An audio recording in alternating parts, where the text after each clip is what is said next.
Hello student, जी means 2025-29 Jain के first shift का ये कॉम्प्लेक्स नंबर का बहुत ही ईजी क्वेश्चन दिया हुआ है। ठीक है, अब देखो सबसे पहले इस क्वेश्चन को सॉल्व करने से पहले हमें एक दो बातें पता करनी चाहिए। देखो अगर सपोज डैट ये क्या गिवन है, Z minus alpha plus iota beta is equal to r given है, तो इसका मतलब ये क्या रिप्रेजेंट करता है, ये एक सर्कल रिप्रेजेंट करता है। इसका जो लोकस आता है वो क्या रिप्रेजेंट करता है, सर्कल। और उसका जो सेंटर होता है वो आपका कितना हो जाता है, अल्फा कॉमा बीटा, ये आपका सेंटर आ जाएगा। ठीक, और रेडियस जो आपकी आएगी वो आर हो जाएगी। ठीक है, अब देखो जैसे ये क्वेश्चन गिवन है, मॉड ऑफ, पहला वाला क्वेश्चन क्या दिया था, mod of Z1 minus 8 minus 2 iota is less than or equal to 1, तो उसको उसी फॉर्मेट में लिख दे रहे। देखो Z1 लिखा माइनस मैंने 8 प्लस 2 आयोटा लिख दिया। तो अब देखो यहाँ पे इसका मतलब इस सर्कल रिप्रेजेंट कर रहा है, इसका जो सेंटर होगा वो सेंटर आपका कितना आ जाएगा, 8,2, और जो रेडियस होगी वो less than or equal to 1 हो जाएगा। एक दूसरे सर्कल के लिए बात कर ले रहे हैं, ये पहला सर्कल गिवन था।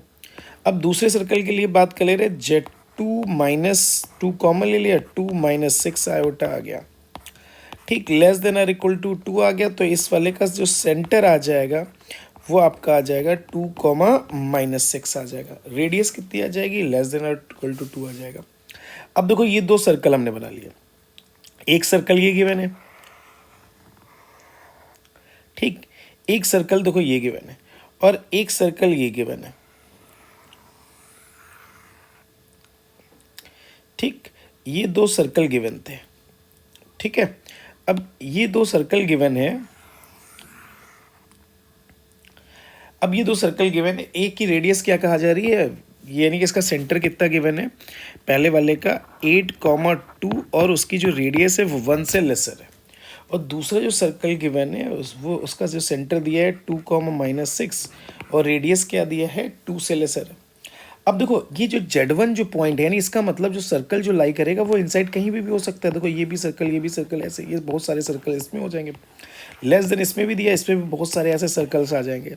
ठीक है, अब देखो इन्होंने बोला है mod of Z1 minus Z2, तो Z1 जो पॉइंट है वो इस सर्कल पे कहीं पे, देखो ये भी सर्कल होगा, ये भी सर्कल होगा, ये भी सर्कल होगा, इसके इनसाइड किसी भी पॉइंट्स पे लाई कर सकता है। इनसाइड कोई भी पॉइंट हो सकता है Z1 के लिए, और Z2 के लिए भी इनसाइड कोई भी पॉइंट हो सकता है। अब Z1 माइनस Z2 की मिनिमम वैल्यू मान ली, तो इसका मतलब देखो हम लोग सबसे पहले ऐसे मिनिमम निकालने के लिए सबसे पहले उनके सेंटर्स के बीच की डिस्टेंस फाइंड आउट करते हैं, C1 और C2।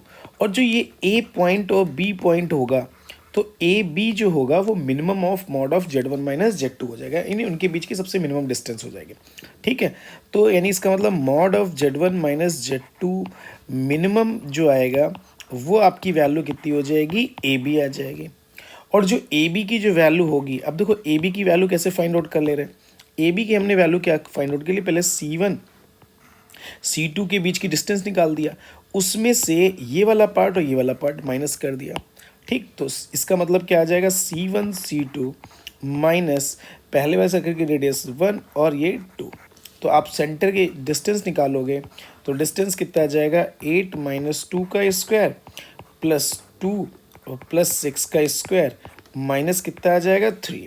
तो ए बी की वैल्यू आ जाएगी, यानी मिनिमम डिस्टेंस कितना आ जाएगा, ये आ जाएगा 36 और प्लस 64, तो 36 प्लस 64 माइनस 3 आ जाएगा। तो इसकी वैल्यू कितनी आ जाएगी, 10 माइनस 3 इज इक्वल टू 7। यही आपका क्या आ जाएगा, final answer. Thank you for